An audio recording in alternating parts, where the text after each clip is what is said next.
55. 55. Do we have a topic? We have a topic? Is that an accomplishment when we started and we have a I topic? think it's an accomplishment. I mean, how many of these have we just... Let's just start talking and something will come out. I still like that. That's fun too. Yeah.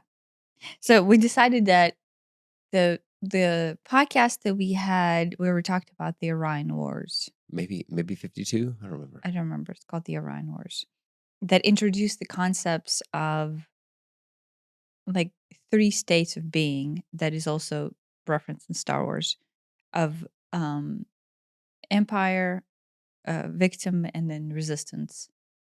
And then since then, which has been, at least a month since we recorded that probably, we have been, I guess, like tinkering with it Yeah, noodling it around. and trying to figure out like how it presents itself, what to do with it, what is the nature of reality around it. And it just kind of like stayed around. hmm And then we have like had all these other realizations on top of it that are like our own interpretations. I think that is the intended interpretation of it, but we're kind of like making it our own. Yeah, expanding on it and refining it. Yeah. And so we decided to do kind of like Follow-up episode? I guess, a follow up on the 3 states. And maybe I felt like we didn't like had the depth of a discussion that we had the first time around. But I think it's because one, I don't know, the conversation wasn't going into the direction I wanted to, and maybe two is probably more realistically is like we didn't have the concept solidified within ourselves. Yeah. I just read it and presented it to be true, and I felt like it was true, but we didn't really mull it over in our mind Right. in order to see it. So Yeah. But we've talked about it a lot over the last month or so. yeah, and so the concept, I guess, Can you give a refresher? a refresher, or here's what I have decided. I guess that is what the book already said, but this is what I've decided. The entire existence of Earth and actually other planetary structures around us, that have the same goal, I will say goal, exist on the principle of what now I call trinary functionality. Right. To begin with, remember when we had the Secrets of the Universe episode of this, at least that's what I called it. I said the entire nature of our existence only interprets things in a binary way of good and bad. Mm-hmm. So this still applies to it, in the sense that there's the good and there's the bad, right? And then there's basically empire or the victim, and we fluctuate in between being the empire or the bad guy or being the victim, right? But the third state that this introduces is sometimes we're in the resistance state to either frame of mind, right? Right. So it's still a binary existence in a sense of good and bad, but we're usually in some point of resistance Yeah. to all of it. And so thus the trinary state of being, like binary reality by trinary state of being, is that we basically keep on triangulating ourselves in between those 3 points. Not just that, but we're also in relation to another person, another organization, another entity. You know, we'll I'm the victim, but they're the empire. They're the bad guys. Or they're the empire, but now I'm the resistance. I have to fight against them or whatever. It's we lock onto one state and we project some other state onto like everybody else. And our whole life is just bouncing between what state am I in and what state are they in, or you in, or Yes. the country, the government, the world, the neighbor, the whatever. They're all, and anything from a person to the whole planet can be in any of those states. Yeah. Yeah. Yeah. So it's like the concept exists on the most largest of macro scales that you can imagine. It in fact, it's like multi-planetary, or like even like throughout our galaxy. But But then at the same time, each individual within the trinary state of being reflects it on the micro scale as well, right? And if you think about it, if you go down past our recognized sense of being, like our body does the same thing. It's Yeah. either a part of our bodies in a state of good, in a state of bad, or in some state of fight. Right. Oh, this cancer is the empire. We have to fight it. Or maybe the No, cancer I'm is the just talking about resistance. even the Yeah. cell, the way the cells within our body function. Like Okay. Yeah. subconscious to us, even the cells function the same way, right? I guess maybe the cancer is the resistance, and we're the empire. We're trying to hold it all together. That might be a It just better. depends. Like, Yeah. right? It just depends. It quite literally depends on what your interpretation is. But the part that I wanted to take out, and maybe this is what I didn't feel like we addressed in the first one, that I felt like we needed to go in. Because we are at all times stuck in this trinary state of existence, a binary, but with this resistance as the middle wager. Our trinary state then keeps us locked because there's 3 points, or there's the line, and there's anywhere on that point of line, or the 3 points of resistance, however you want to look at it, right? We are stuck on this triangulation of self, and our entire psyche, if I'm talking about from the personal enlightenment standpoint of know thyself standpoint, is lost in the nuance of these 3 points. Right. And it's kind of nefarious because if it's just a line, if it's just good and bad, and it's like everybody thinks they're good.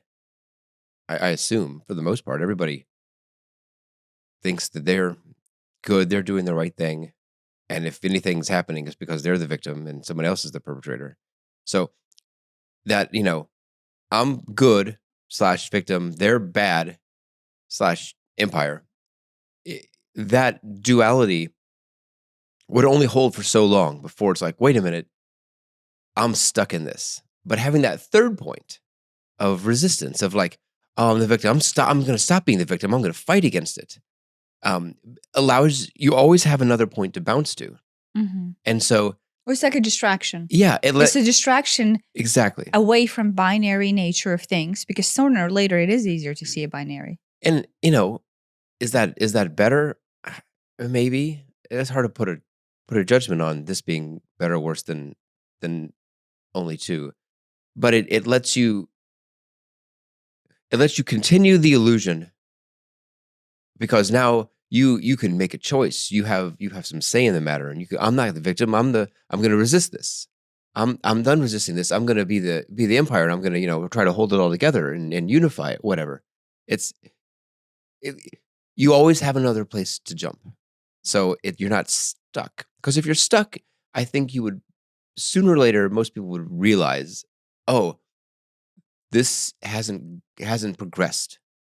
Whatever it is, my relationship with my partner, my neighbor, my country, my whatever hasn't changed, and so something's wrong. But having that third point to jump to, you can jump to it or you can move them to it, whatever, lets it feel like things are moving along. Are they really? Maybe not, but it lets it feel like it is. Yeah.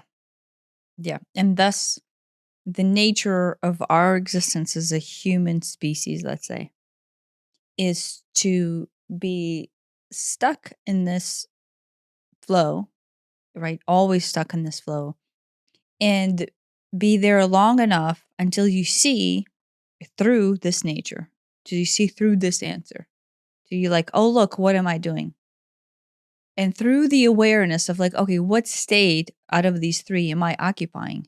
You can actually start to actualize the know thyself. Right. Mm-hmm. And only through the knowing of your place, right, in this triangulation, can you then start to recognize your actions. And then when you recognize your actions, you can start to ascend above the trinary nature of your triangle, right? And then look down upon your actions or your choices or the narrative that you have designed, where like, oh, look, they're the bad guy, I'm the good guy, and I'm the resistance, right? I'm going to resist this. And then you can basically start to formulate life and start formulate your choices out of awareness of this trap and start to rise above it. And each time you have an opportunity, and life presents itself with multiple opportunities to see through this triangulation, then you have it basically kind of like an option to rise above it and rise the frequency and raise your consciousness and start to building that as kind of like altruistic, reinforced pattern. Yeah. So what does that look like? Yeah. So this is the part that I guess I wanted to talk about is we spend a lot of time talking about like everything that's our nature, but then how do we get out of it? Is in every time opportunity presents itself, right? You have to go, oh, wait, am I playing the victim? Am I playing the empire? Right? It's harder to see yourself playing the empire, right? Like, I mean, empire. The problem with some of these terms is that it's easy for us to go, well, empire's bad, and it's not that empire is bad. Can be, but it's that empire is like. Don't think about it as the empire in Star Wars or the empire or the Nazi empire or whatever, which is where it's really easy to go. But it's more like it's the well, structure holding it all together sometimes, or like you have to see that this is, I think, important. You have to realize that anytime you feel like a victim, right, and you position somebody else's empire on the other end, chances are that somebody else makes you the empire and they themselves are the victim. Yeah. You have to be able to do it to yourself. You have to realize that whatever perception you're placing on any one scenario in your life, any one experience, any one example in your life, chances are that somebody else who you're deeming to be the bad guy is actually thinking that you're the bad guy. Right. But I mean, what I would say, don't conflate empire with bad guy necessarily. It doesn't even matter. You're just stuck in this triangle. Yeah. I'm just trying to open up the term empire even more than just bad guy, because it's easy just to take empire and think, oh, that means bad guy. Oh yeah, but like in Star Wars, they have introduced Darth Vader as not the bad guy, right? Well, I mean, he's kind of the bad guy. You felt, yeah, but you saw the journey of self where he became lost as a human being. Yeah. Right. But I mean, if it's your body versus cancer, your body is the empire.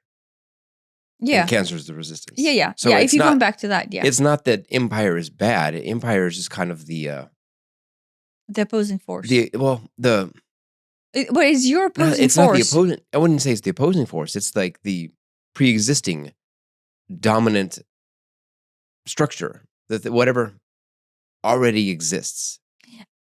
It already exists because you're in a trinary state of being. You're creating the structure. Yeah. I'm just trying to say empire does not equal bad guy. A lot of times the bad guy may be the empire, but the empire is not necessarily the bad guy. In the same way that the resistance, which sounds like it's a good thing, fighting the empire, isn't necessarily remove the moral judgment of good and bad, right and wrong from empire, victim, and resistance. Yeah, sure. That's what I'm trying to say. Yeah, but we usually don't. We almost never view ourselves as the empire. How you remove the moral judgment is you ascend the triangulation and you see this as a narrative of you, of me, of, our state, our country, our continent, our planet Earth, and then, other planets and other species, humanoid species. Right. This is the nature of self-discovery. And this is the blueprint in which we function in order to be stuck in the very immersive experience that is, let's say, Earth. And so the ascension, where you stop judging it, where you stop approaching it from the binary standpoint, is you see it for what it is. You see it as the narrative that you have come here that is your blueprint, your personal choice into a blueprint of how you will function as a human being on Earth. And then thus, all the choices that you're making, if you are stuck in this trinary, flow, would be out of these centers. And so awareness, then, or knowledge of this, which is why we're having this discussion, is then allows you to go, wait, if I'm having a situation, and let's say it's usually, if a good situation, you almost don't think about it. But if it's a bad situation, you go, wait, if I'm having a situation, am I playing a role? Am I playing a role? And then look within yourself and figure out, wait, what am I deeming myself as? Am I the resistance here? Because usually we're the resistance. We feel like we're being victimized, and usually we're resistant, right? That's usually the story of our life. But what we don't want to see ourselves as, we don't want to see ourselves as the bad guy who's who's victimizing someone else, and the other person's action towards us is actually their version of resistance, right? So that's the nature. So when we understand that if everyone in this planet is playing this game, including you, then you can see everyone's actions simply through this narrative and through this story. And then if you see them like, oh, look, they probably feel like a victim, and they're resisting because they're deeming me to be the bad guy. And I feel like the victim, and I'm resisting because I'm deeming them to be the bad guy. But the only thing we're doing is stuck in this pattern that we will never leave, and then continue to play this game infinitely. Yeah. Quite literally infinitely. Until we see through this trinary nature of things and then rise above it and go, what does it look like when I don't play this game? I realized I had a work dream last night. Oh, yeah. And I realized that that's like a great metaphor. We both have had, work dreams where we're still employed at some previous company that maybe we're not, don't think so highly of. And, your example is you're not being paid usually. I'm there, but I'm not being paid. Right. And I haven't been in years, but I continue to go and work. And in mine, it's usually I end up having to work in some sort of extremely open environment where I can't, work on my own thing. You don't have freedom. I don't have freedom, right? But a few years ago, I've had these dreams, ever since I worked, right? Mm-hmm. But they did kind of pick up after I left corporate America. Picked up? Right. I don't, when I was employed, I don't remember having that many. Yeah, but they're just metaphors for deeper something, right? But a few years ago, I had one of these dreams, and in the dream, I realized I don't have to work here. Either I don't have to work here, or maybe I don't work here, or whatever it was. And I'm like, oh, there's often some sort of all-employee meeting that I have to go to. Last night, it was an all-employee meeting that I have to go to. And I know you had a phone call with someone in corporate America yesterday. And I had this empathy for the situation that she's probably in, because I'm like, glossing over the whole context of that phone call, it doesn't sound like this is a great position to be in. Yeah, it may not be a great. You had compassion company. for her position, regardless of her actions. Right. Yeah. Because I know I've been there. I mean, you've been in a situation where you're not so great, but you never participated in actions where you were an asshole. But here I am, judging her as the bad guy. Mm-hmm. And she's judging me as the bad guy. Mm-hmm. So in that situation, you're there or I'm there. Yeah. And so, in this dream years ago, I realized I don't have to work here. I don't have to go to this meeting. I can just not go. Yeah. And it was incredibly freeing. And since then, I've had a fraction of the number of those type of dreams. But yesterday was back to it? Well, yesterday it was back to it. But did you figure out you didn't have to go, or were you still in it?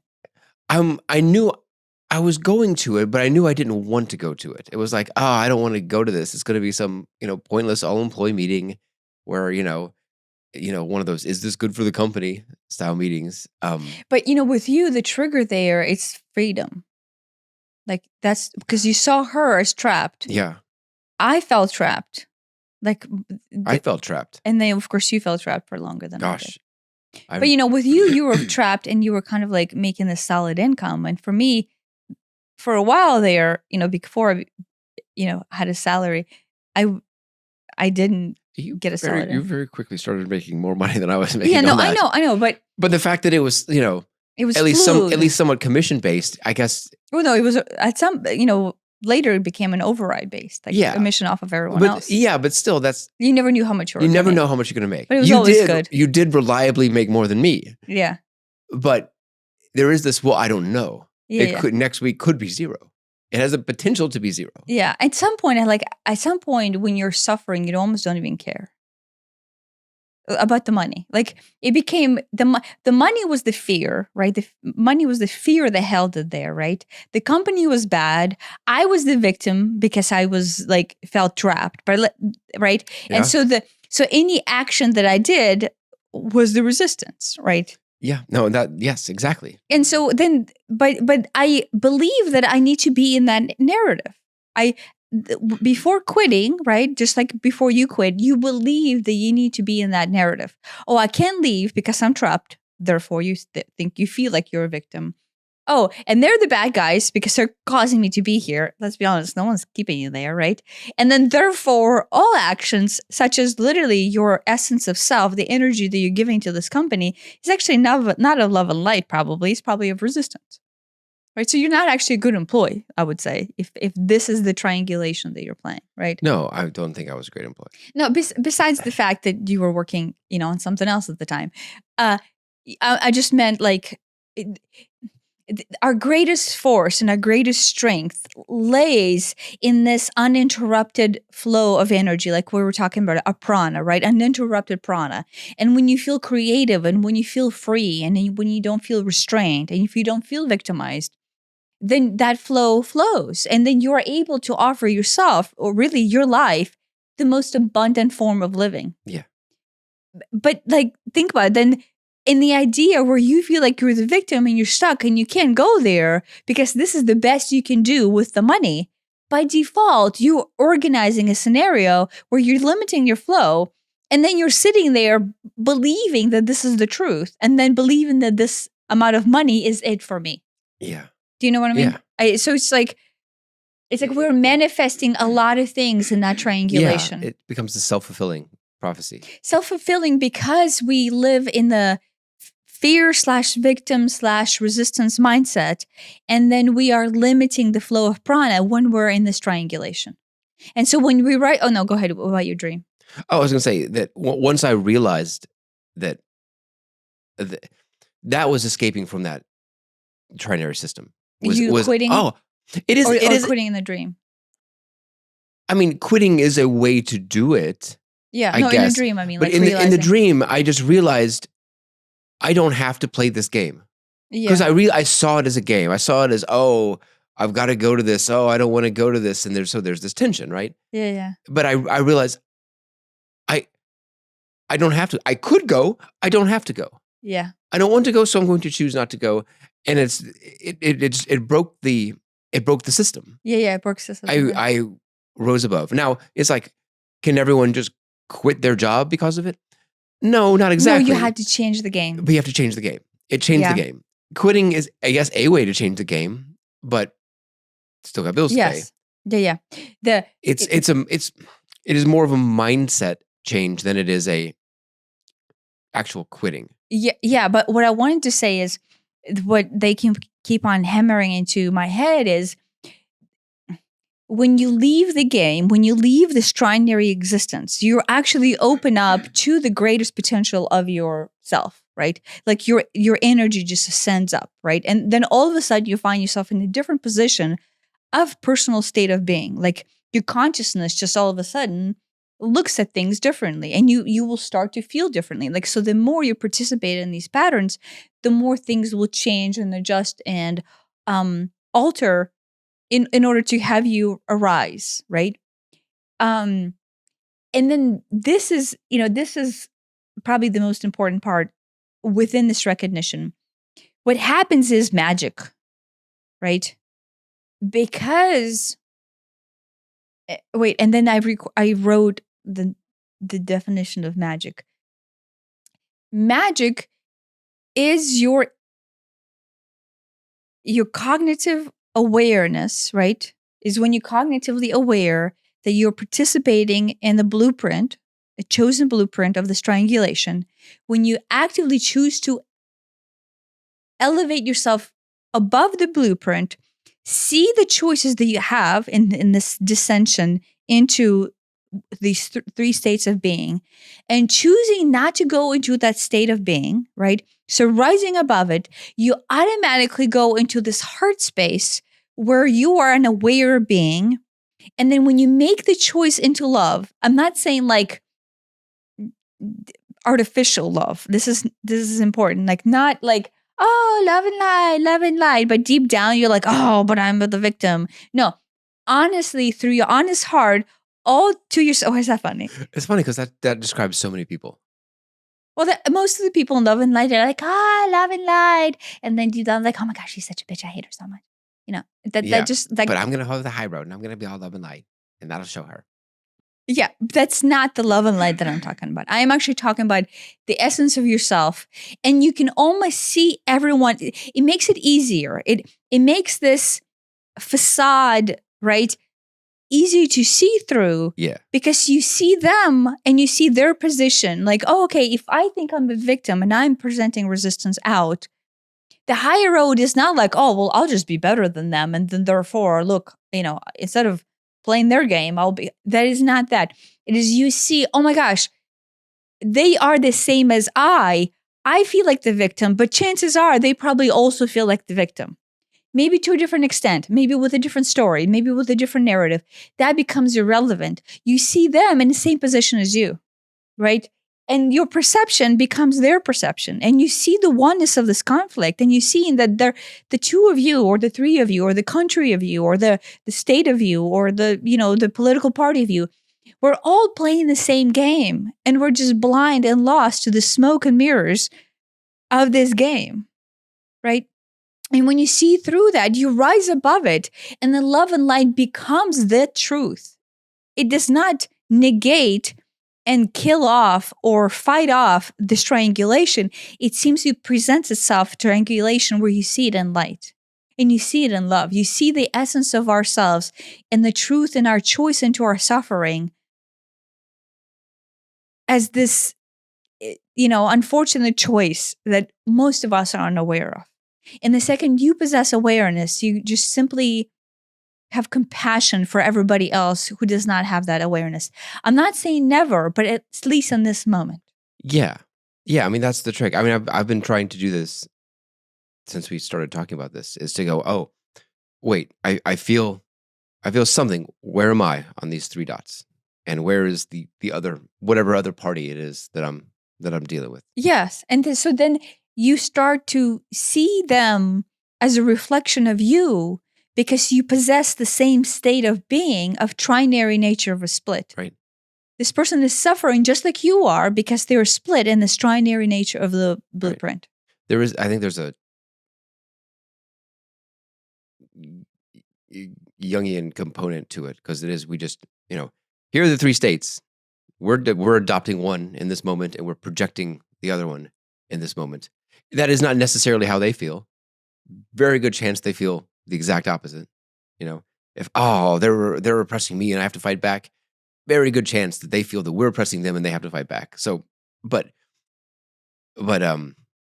it feels in the same neighborhood as but maybe I want to point out that the resistance is the point of action that solidifies the states.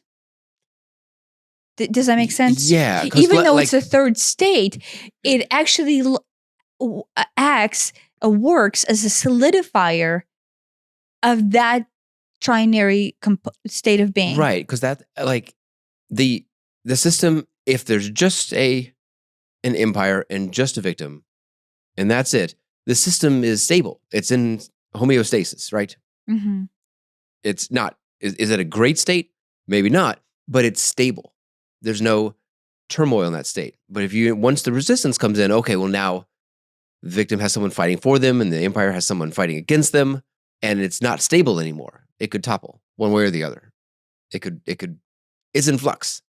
But it reinforces itself. That's the thing. We think it could topple. We think the resistance is actually this awesome thing that would cause the empire to fall and the victim to win. Let's say it makes it dynamic.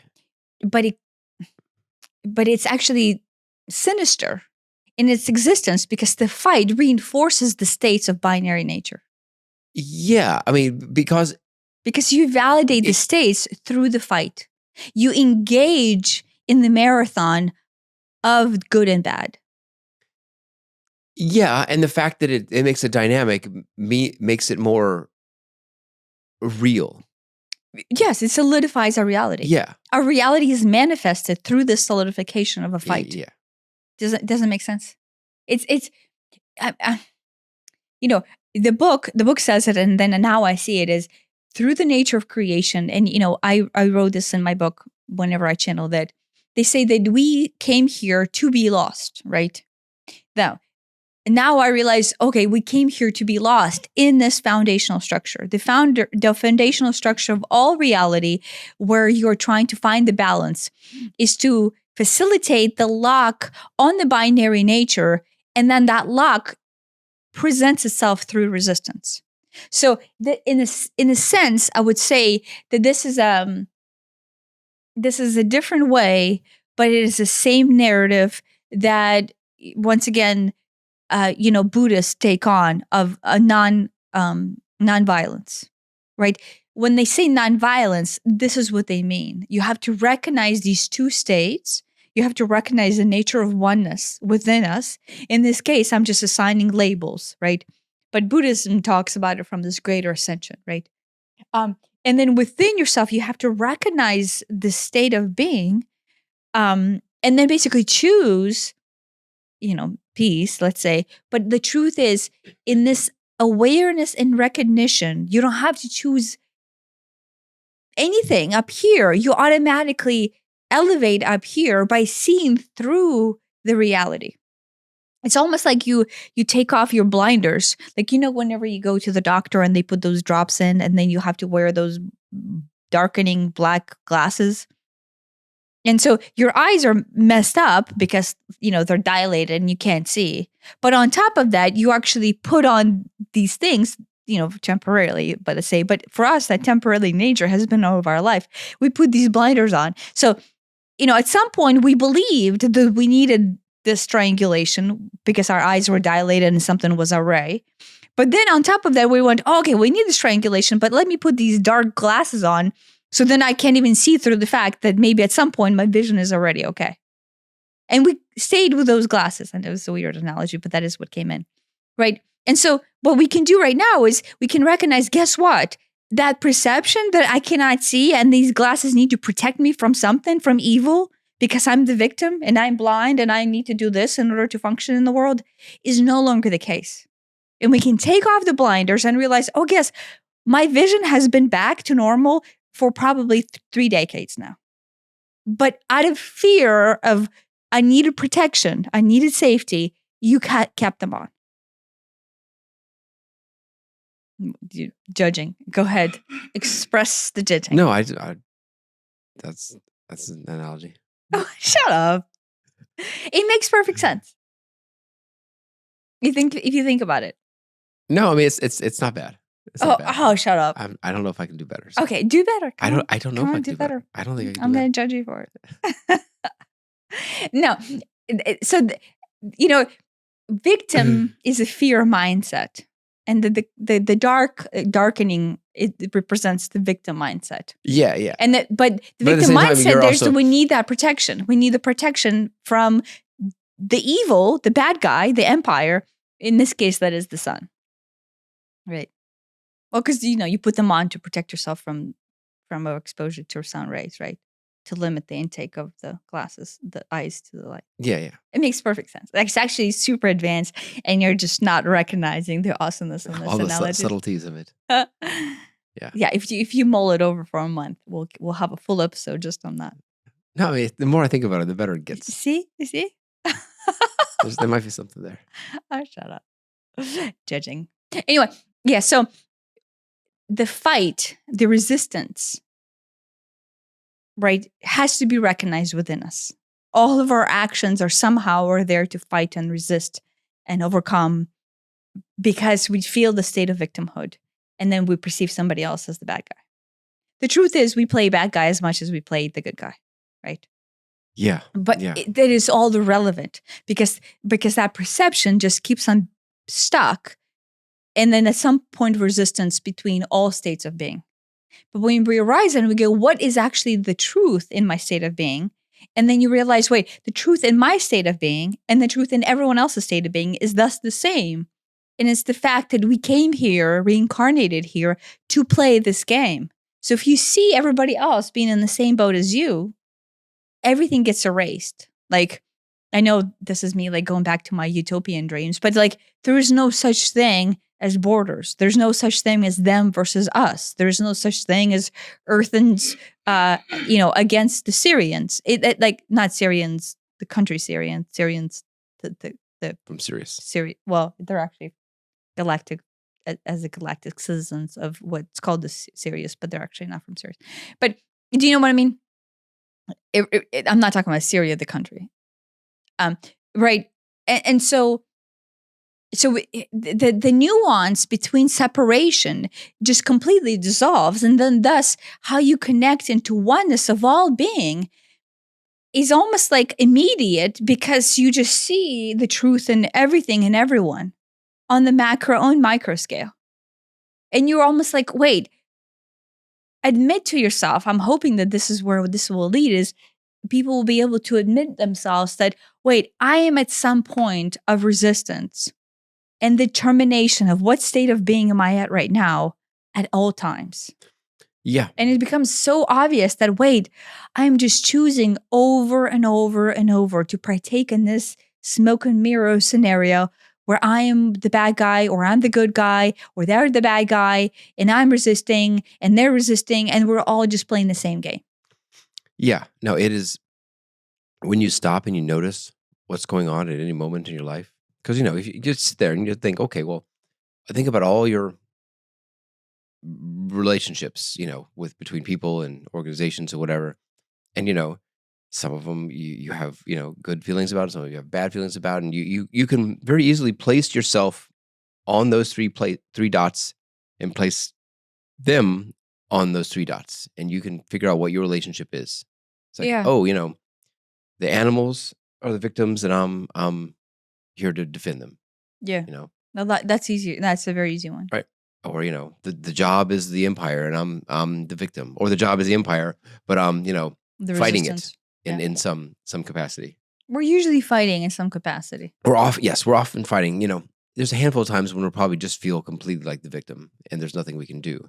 Yeah. Maybe in a job, maybe in a, I don't know, in a country or something, or, What's interesting is in a war, possibly. Transitory state.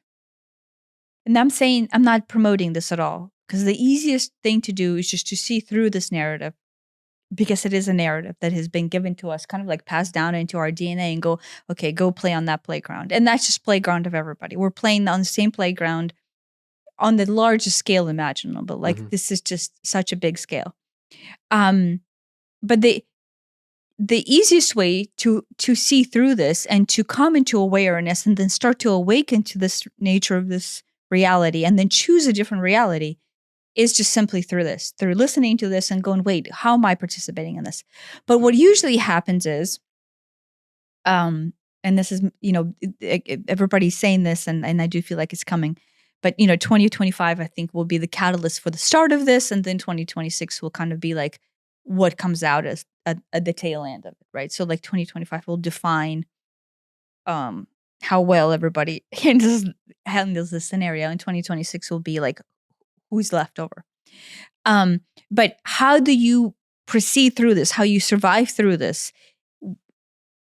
is just through recognition.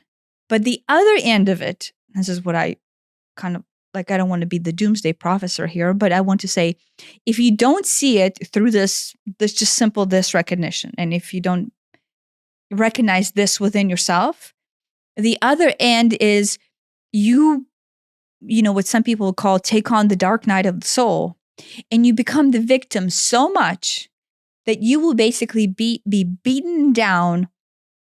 If you imagine victim, and here's the concept of victim, you'll be hammered down into the victim concept to where you have to go down through, all the way down through the end of the victim, and then basically be completely broken down to zilch of your existence in order to transcend your state of being and then actually see the triangulation.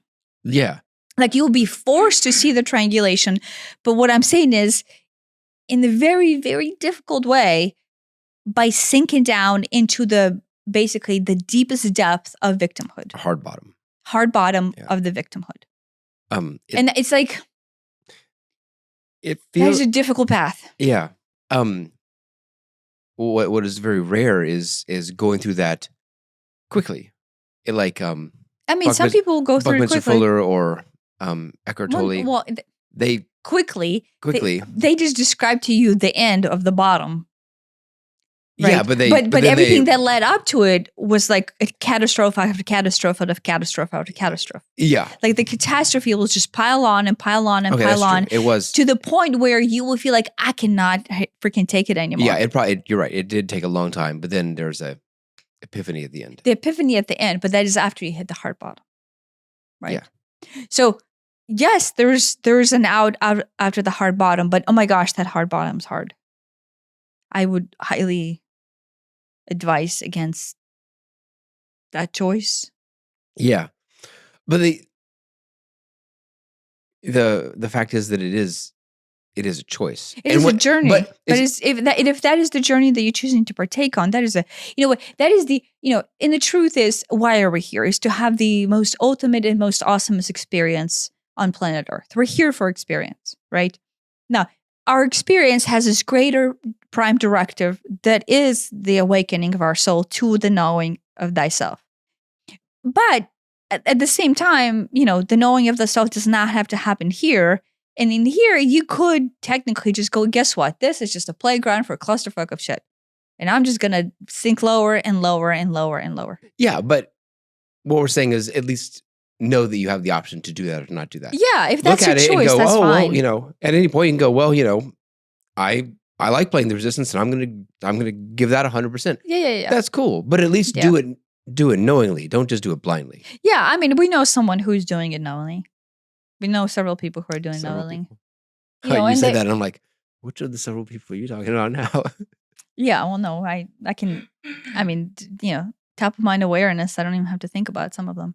Right? They're just in there.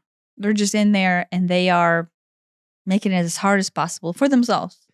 Seems like it. Through choice, right? Now, do they believe that they're making through choice? No. To themselves, they are the victim, right? They feel like they're the victim. Some of them are actually aware that they're not the victim. And then they are there to play all three roles and to basically cause chaos. I know several people actually who are that. But that is their reincarnation choice into here. Right. But again, like the message, and actually I got another reinforcement of this message is you don't fight that fight if you don't want to. You don't have to fight that fight. Yeah. If somebody else is trying to fight that fight with you, but you're just past that game thread, then don't play that game. Right. Just see the game that they're playing. Oh yeah, look, they're choosing to play that game.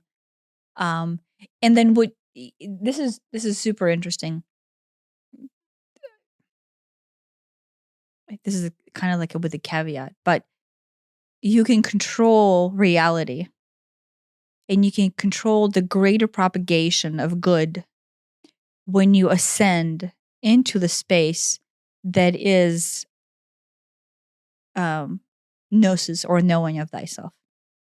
And so the energy that you possess outside of this triangulation, that is your prana, right? Your pure uninterrupted flow, actually has the capability, not through force, not through judgment, but simply through love, to override programming, override status quos, override choices. And I will reference back our last podcast where we talked about that dissonance cannot hold structure. And, the triangulation in some form is just dissonance. Yeah. And so we referenced that in the last podcast, but I want to reinforce that in this one, is that once you ascend, right, and you always have the power of choice. But once you ascend and you realize how much power you actually have, and you ascend through that knowing, through the gnosis, you realize that you can dictate outcomes, um, not for the bad, but actually, and not even for the good, in the good in the sense that it's like not to make the victims better and not to make the empire bad, because that's still the game, but actually just to propagate prana in and help others see through their the blueprint, and allow them a viewpoint of the, just like taking those glasses off for just a minute and going, okay, wait, look, there's light, like you can actually see everything, and it's fine, you don't have to be scared, right? And then when somebody gets a glimpse of that reality, then like they start to go, wait, what? Right? And then something is awry, but that awry in a good way, to where now they question, like, wait, is this a choice I have to continue to make? Yeah. Yeah. But I mean, the answer to that is love. That's the Yeah, but love, like not, like, real love, not yeah. When I say love, like earthly love.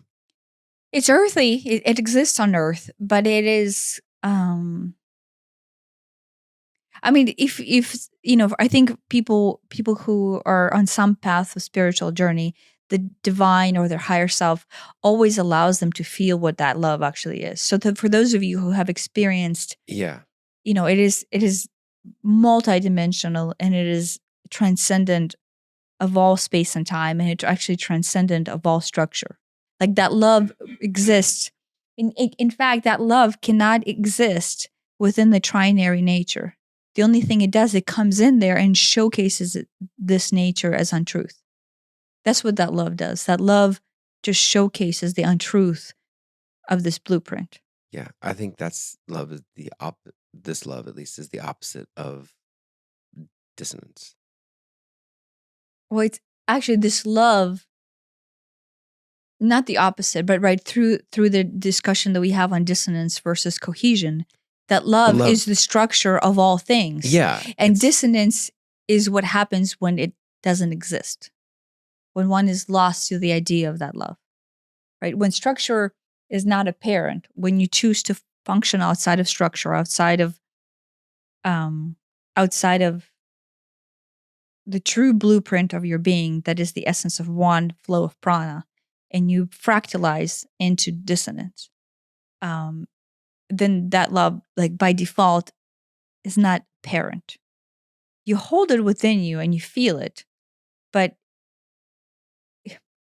think of how many times you're in that pure heart space of love while you're in resistance to somebody else's actions.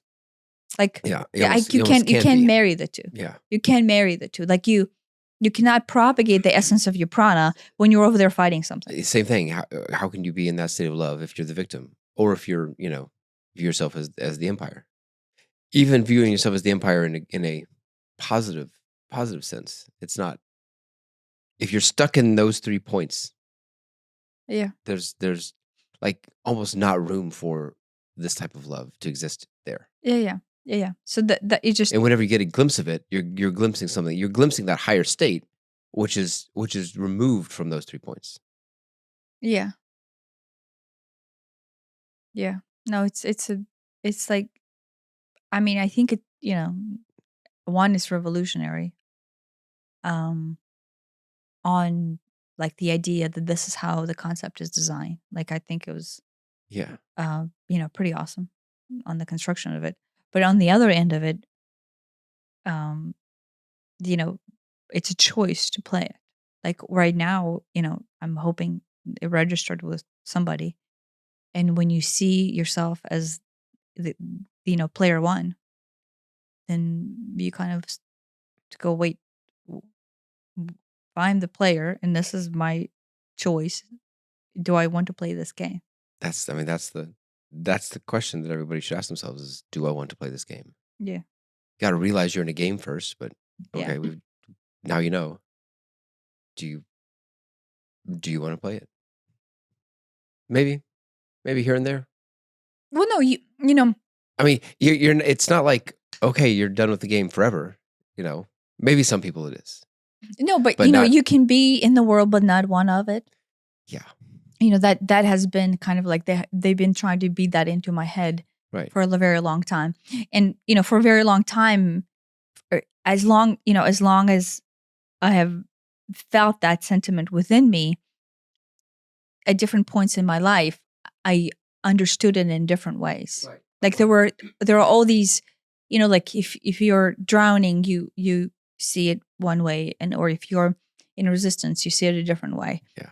But now that I'm in this point and I'm seeing this triangulation and I'm seeing this blueprint that is the choice in humanity, this becomes even more real. Like at no point does that statement is not true. Right. Make truth. A naive interpretation of this world, but not part of it, is like going to live in a cave or something. It's like, well, No. I mean, no, like that's not what but what the that's like intent is. yeah. That's some naive interpretation of it that like misses the point. It's Yeah. like, yes, but no, that's not the solution. You can try it if you want, but you don't need to go remove yourself from society in the modern world and live in a cave in order to be, what is it, of the world but not in the world, in the world but not of the world. You can be in the world but not one of it. Yeah. Right? Did I say right? I think so. You can be in the world but not one of it. That's not We the are in the world, right? Yeah, I got a 3D body. Here it is, right? I need to eat and I need to sleep and whatever. Got bills to pay and furnace filters to change. Well, no, but right, that's the Kabbalion teaching, the higher mystical teaching of all existence. It's just that, like, you can participate here, but on the different plane of existence, Right? But not like you're not among the 3-dimensional reality, because the 3-dimensional reality will still be there, Right? But enough of us participating in 3-dimensional reality from this overlooked standpoint will literally alter the 3-dimensional reality. Right. I mean, in this 3D, we are here for this 3D experience. That's the point of the human experience. The human body, this world and the walls and the microphone and whatever is for this. But you don't have to play it at that level. Yeah. Yeah. It's like I like my maze analogy. It's like there's the maze and you're in the maze. Yeah. Or you can just go, never mind, I'm going to, you can't escape from this maze if you're in the maze. But if you go, never mind, I'm going to get a ladder and I'm going to climb out of this maze. You've changed the game and you're playing a different game. You've, in this case, literally risen above the maze. But, or, call in a helicopter to airlift you out. Okay. You're done with that. You're done with the maze game. You can choose to go back, but you're not forced into playing this game. You can change the rules. But enough of those ascension points of choices into, guess what? Here's the game and somebody's dragging me into it. And here's the game. And look, I have a tendency to fall right back into it. Enough of those choices over and over and over and over. And then your body just quite literally just ascends to a new status quo. Yeah. Where you're not fighting, you're not resisting, you're not actively have to like go, wait, what am I doing here? Am I a victim or resistance, right? Like to begin with, it might be that hard. To begin with, you might quite literally need to walk out of the room wherever you're at and sit there for 5 or 10 minutes and go, okay, what is the role I'm taking right now? And where is the resistance? Like what is the fight within me that I want to have? And it's, it's in our programming. It is quite literally in our DNA. The way you worded it. What is the fight within me that I want to have? Yes. That's it. Because it's like you want some sort of fight, some sort of conflict in all these states, right? Yeah. And so when you cognitively step away and go, you know what? I don't have to play this game. I don't have to dive into conflict. I don't have to dive into victimhood or resistance or the empire or the bad guy, whatever, right? And somebody else can be playing this game. But what if I ascend? What happens there? And, you were asking me that question because you're like, well, wait a minute. If we're still living here in 3-dimensional space, then what the heck happens when we choose not to? And I'm telling you, this is a very vague statement, but magic happens. Magic happens. And if you just in the ascended state of being, things resolve themselves outside of our scope of understanding and knowing. And we will look at them and go, oh, I didn't see this coming at all.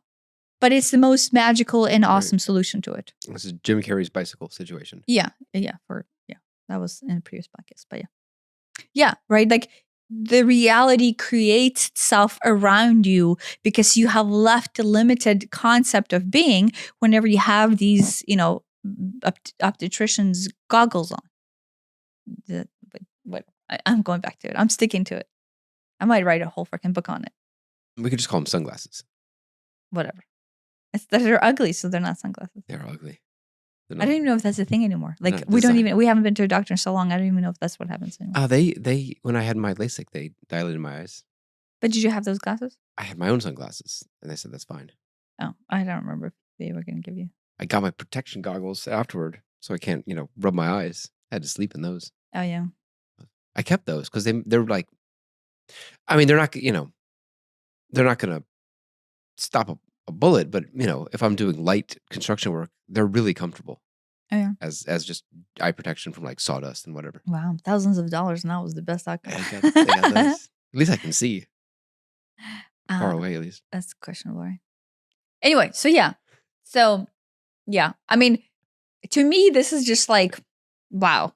No, this is a like to having discovered this and having really come into actualization of this, and then just now, we're working on applying this every day as we work.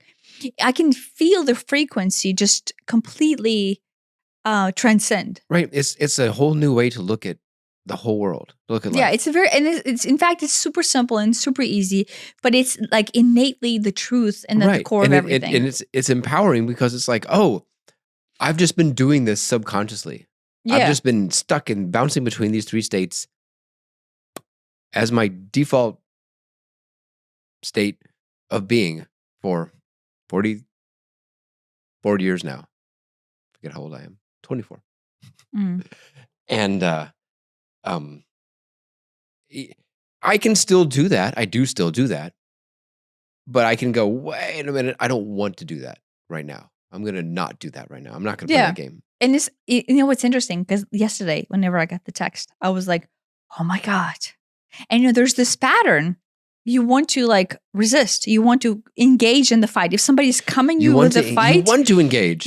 Like with me, because you feel like a victim, you're like, oh, screw this. I'm going to resist. You got to defend yourself. You got to resist, right? And it's so, so difficult not to resist or not to engage back and meet like energy with like energy, right? Right. But that's what it is. That is literally how this world has continued to perpetuate the cycle of this blueprint. Right. Is that when somebody comes to us and we feel victimized, we feel the need to resist, to fight away, because that's like natural human survival, right? Mm-hmm. The survival mechanism kicks in. And then guess what? Then the cycle is being perpetuated. Like the reality continues to be perpetuated in this fight. Right. It just, I mean, practically, it just escalates things. It always does. It's like, Yeah, and, but that. Yeah, hence, well, you blah, blah, blah. Yeah, well, you did. Yeah, well, Hence, the matrix continues to exist and be built because we're reinforcing its structure. We're just reinforcing the structure with the fight. And it's so difficult not to fight back. Like, it's just, because like the amount of shit that rolls through my head whenever I'm trying not to respond with a snarky text is so much. It's like, oh, look, I'm going to lose this if I don't say the snarky thing. Oh my gosh, he's obviously being an asshole. I'm going to get back with him, right? And it's just like, with me, I will point this out.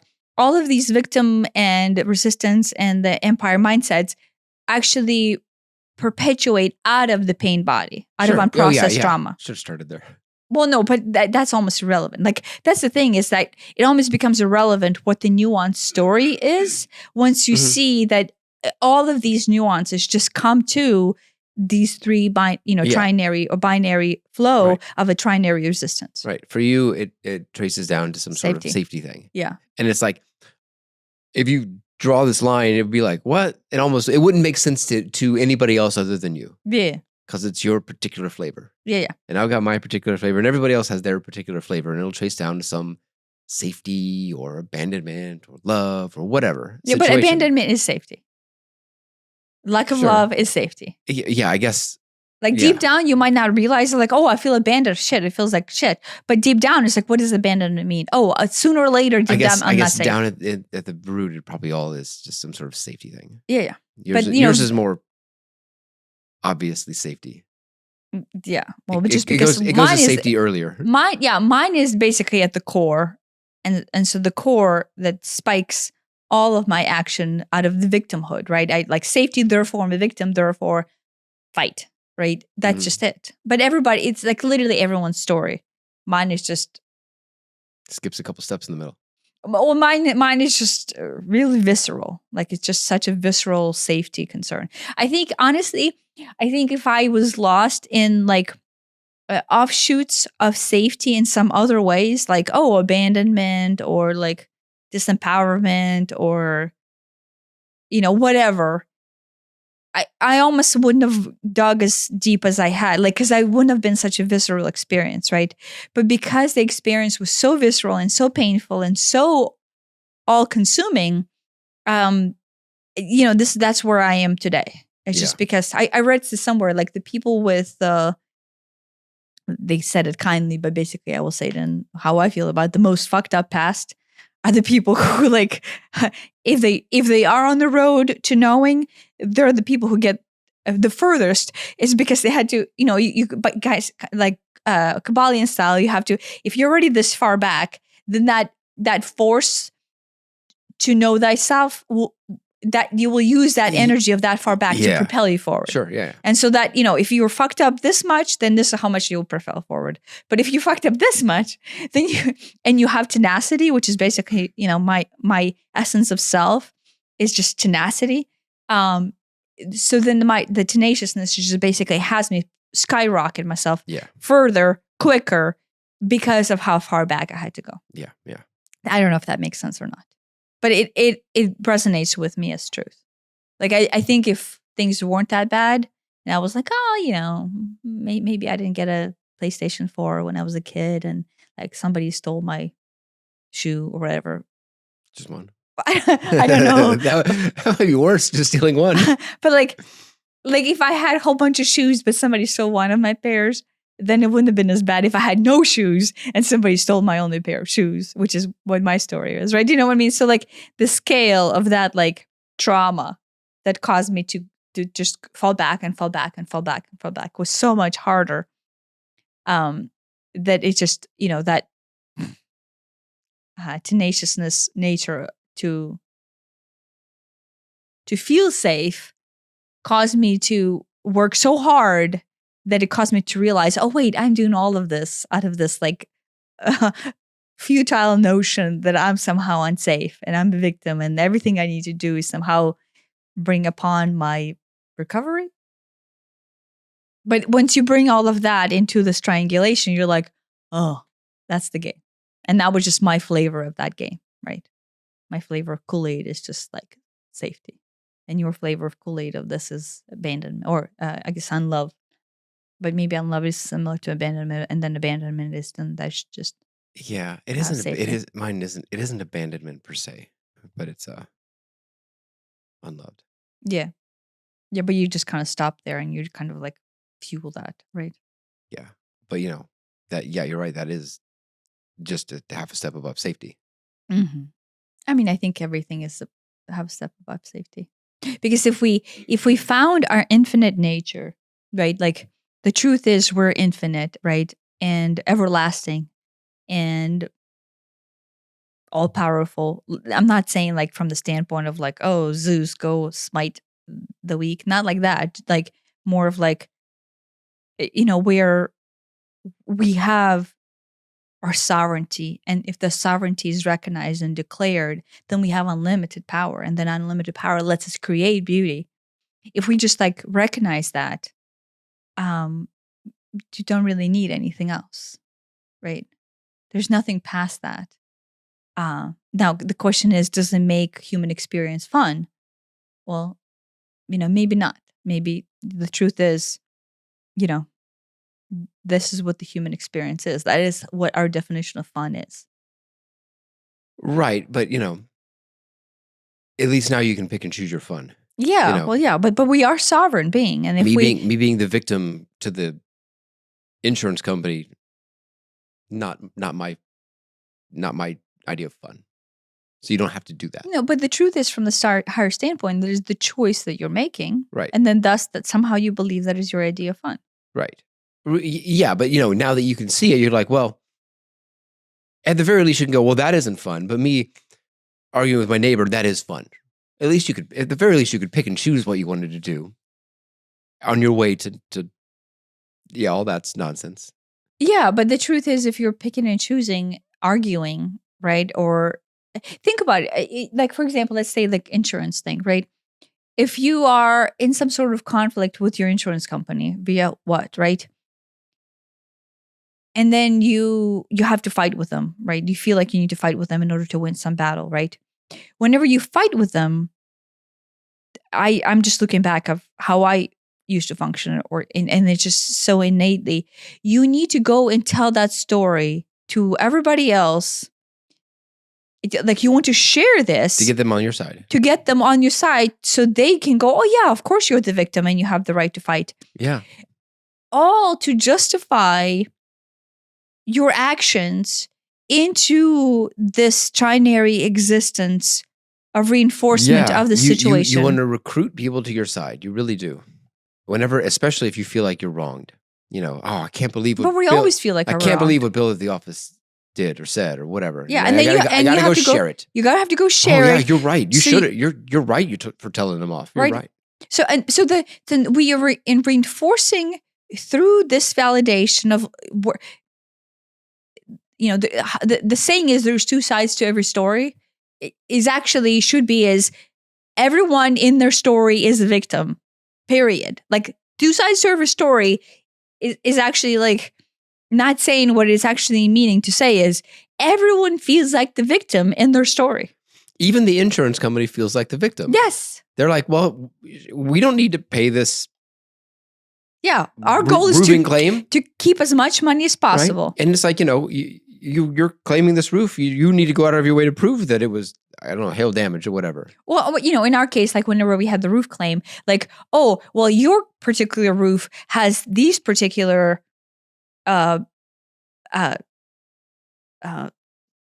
they call spacers, right? Where you actually nail in like every 12 or every 3 feet, whatever those things are called, slats or spacers, whatever, right? Joist, yeah. But the new practice is that's not the right way to do it, but your insurance claim does not cover the new way, and so then you know what I mean? It's just bullshit. Why? I'm totally diving in, but what's worse? What's worse is like, the sub roof, like the plywood roof, like, oh well, this particular like 4x8 pieces of wood, this one's rotted out, but not insurance's job to replace that. And I'm thinking, it's rotted out because the roof failed. Therefore it is. But they're like, yeah, well, if it's rotted out, that means the roof failed a long time ago. So, but that means, but that's not related to the whatever peril caused it. And, so. But that doesn't make sense. So yes, right now you're justifying the fact that you have a right to feel as a victim. But on their end, they're like, our directive here's the paper, is to keep the money. Yeah. Yeah. Our directive is you offer only this much, and only when they come with more do you then consider whether or not you're going to give them more. Mm-hmm. Now, because we perceive them as the empire or the enemy, and we're the victim, and then there's this game of resistance. Mm-hmm. But what's worse is, besides the fact that we're propagating this triangulation, we go and recruit other people on our side. Oh, here's the roofing company. What can how can we get more? No. What I'm saying is the narrative that we have to tell to everybody else, just like you and I are doing, are propagating the sword-like mentality to where more people will feel like, oh, look, what do you do? This is resistance, and this is what you do. You fight against the resistance. So, and we teach that to our children. I mean, in some way, I'm guilty of it, right? My tenacity to go, oh, no, I'm not going to be fucked over because I've been fucked over my whole life. Right. I notice Aiden, having... I'm glad that he can stand up for himself, right? But at the same time, yesterday I was trying to communicate this wisdom to him that a lot of times that standing up for yourself could come out, or is coming out of all the time, is coming out of that victim mindset. Right. There's a, I don't know, calling it a happy middle. There's no middle. There's no middle. Yes, stand up for yourself, but why are you standing up for yourself? Well, stand up for yourself, but If someone's seeing shoving the you into lockers, situation, continuing that is not the right thing. seeing the situation for what it is, right, does not mean the situation continues to be, and then you're the victim who does not, like, being a victim and not resisting does not mean that you're going to be perpetuating being the victim. What I'm saying is there's no happy medium. It's just rising above it, and then thus you are not in that game anymore. Your reality will shift. What we don't understand is we don't believe in magic, right? So we don't understand when we rise above it, the reality itself will just shift to where you're no longer in that gameplay. And we can't even perceive that because that is not a physical interpretation of our reality. Do you know what I mean? If we see magic, we're like, oh, that's not magic. That's just David Blaine doing some sort of trickery bullshit style. And then that's not magic. Do you know what I mean? We've been trained away from magic. Right. We've been trained away from this force of nature that is our sovereign self that takes care of things outside of a perceived existent option. We think of magic as, David Blaine stuff, instead of magic being, bicycles appear Jim on your Carrey doorstep. gets a free bicycle because his friend entered him in a sweepstakes and he happened to win. Right. After saying how much he wanted a bicycle. Or to the universe. He declared it to the universe. Server rack that I got. Or or not getting a loan and then a year later getting one at the most incredible rate. Yeah. This is magic. Yeah. And it doesn't always look great to begin with. Sometimes magic looks awful to begin with because you're not getting what you think you want. Yeah.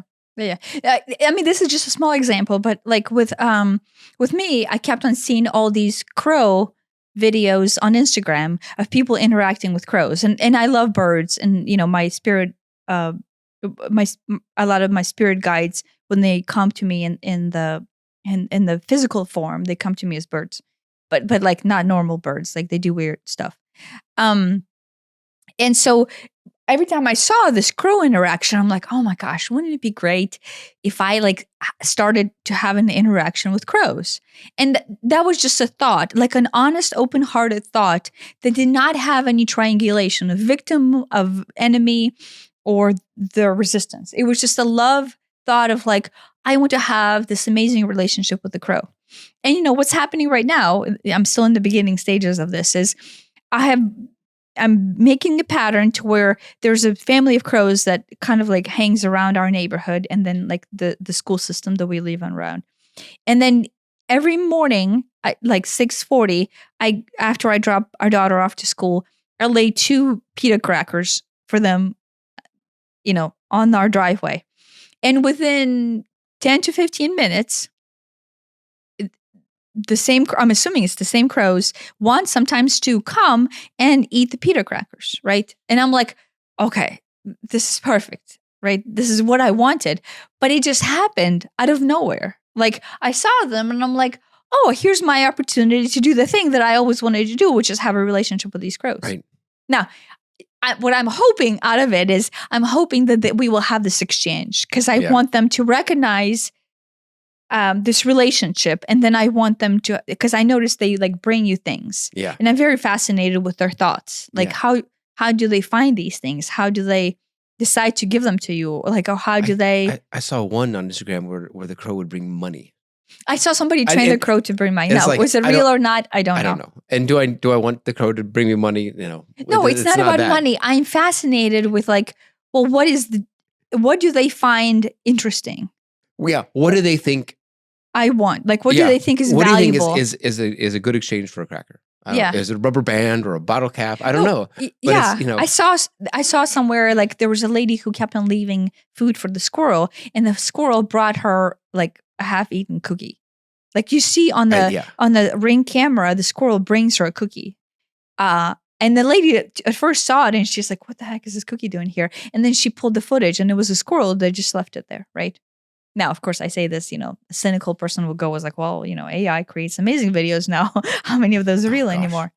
But that open-hearted, love-filled desire for exchange, in my case, with a crow, it just fills me with so much joy that energy, that prana quite literally is bringing this situation into my life, right? Now, many people will go, well, that's just pointless. But it brings me so much joy to see these crows within 10 minutes of me dropping off the cracker, coming there and enjoying this gift. Right. And one day they did not come and the ants started chewing on it, which I'm like, that's fine. Ants chewing it is fine. But then the next day the crows came and then actually picked up the pieces that the ants did not finish. Right. So it's just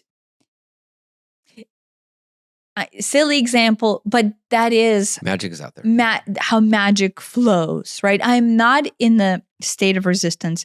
I'm not in the state of victimhood. I'm not in the state of, the bad guy or the empire or anything.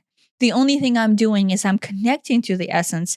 And with me, it's very easy to do it through nature. Like I can just feel myself overflow with emotion of that oneness through squirrels and birds and cats and plants and especially flowers, right? It transcends this blueprint.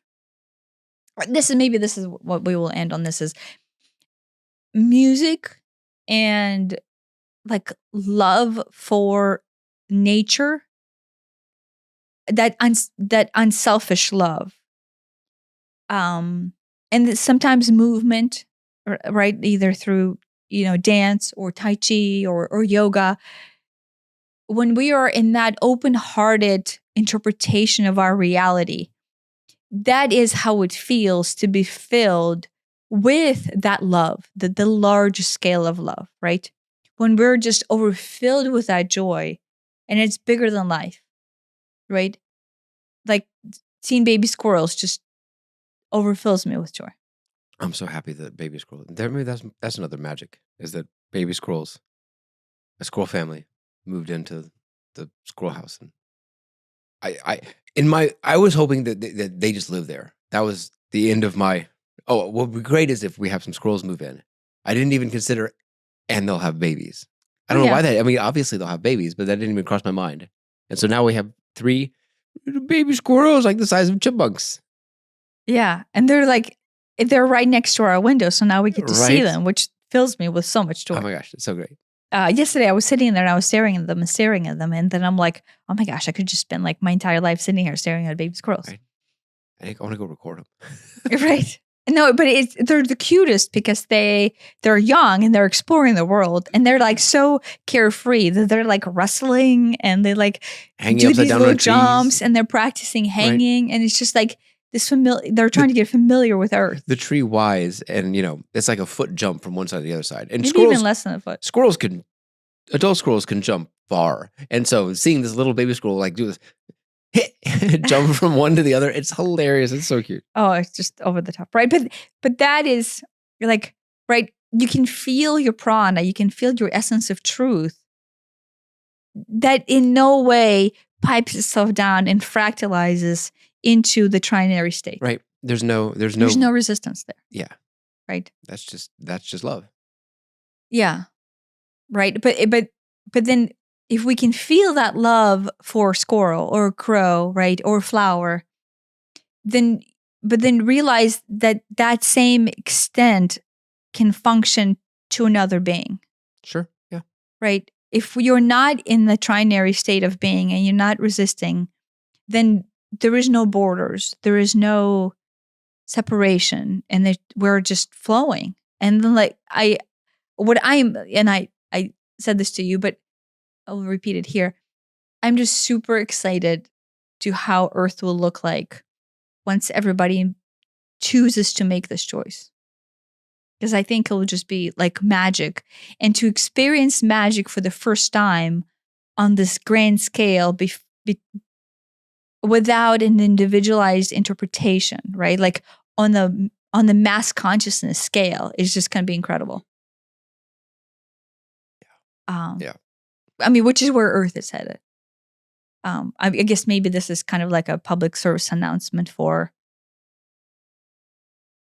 an easier way to make this transition, as opposed to the other way to make that transition. Because that's what it is like, right? Like the transition will happen no matter what. And it's just, like we are here to make public service announcements for how to make it easier, right? Like when people say like, oh, well, like this is what I thought. I thought like, oh, well, how, things are so hard. I wish things would be easier. And you're waiting for somebody to come and make things easier for you, right? Right. There's no one coming to make things easier for you. What's coming is your active choice into the awareness that you are in charge of that easy. Yeah. That if you're making it hard on yourself, then you can just stop. Yeah. Right. So the saving grace there is your own knowing, is the knowing thyself. Yeah. Thanks for listening. Thanks for listening.